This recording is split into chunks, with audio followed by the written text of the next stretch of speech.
Everybody who needs an advanced therapy should be able to get it. The only way to do that is increasing throughput through robotics.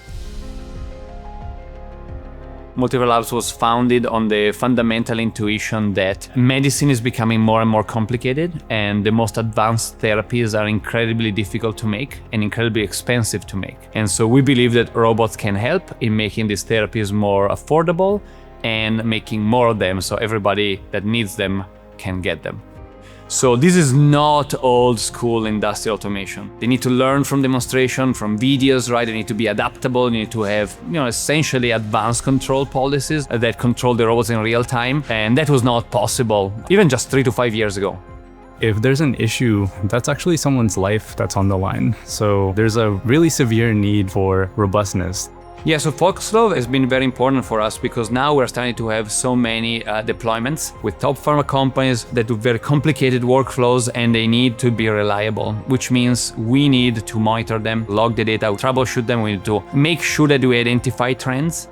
Our mission at Foxglove is to build an end-to-end development platform for physical AI that helps you build, test, and operate anything that moves in the physical world. Building a production data platform for physical AI development is something that can easily consume dozens or even hundreds of engineers. We built Foxglove to help accelerate the development across the physical AI industry so that people can focus on building and deploying robots that can focus on their models, and we can have a production reliable infrastructure layer to support that development. Before, when an issue arose, you would first have to SSH into the machine. You would have to know where that data lived. And then the different data sources were kind of scattered in different files. So you would have to do a lot of post-processing and try to get a sense of what's going on. All of that work is now done for us. We have this Foxglove agent running within the cluster. And within a minute, we can have this recording appear in the cloud. You can see the logs, force and torques, temperatures, flow rates, as well as a 3D animation in the case of the robot. And there's a team experience that happens because of that. We can all really nerd out about the data that's coming in and how to make sense of it.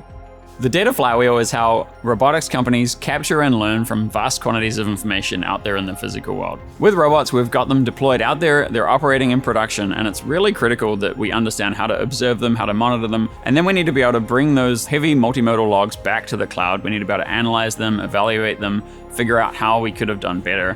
And then we ultimately need to use those to build data sets to feed into the training process. And so this is why it's so important in physical AI that we can deploy robots in production and capture and learn from their actual performance in the real world. So we get an idea of what the nominal signature is, and then we can detect some outliers and see some trending over time and hopefully get ahead of issues before they arise in the field. I see our engineers using it and being much more productive because they do not need to set up all this infrastructure and then debug it and then update it, right?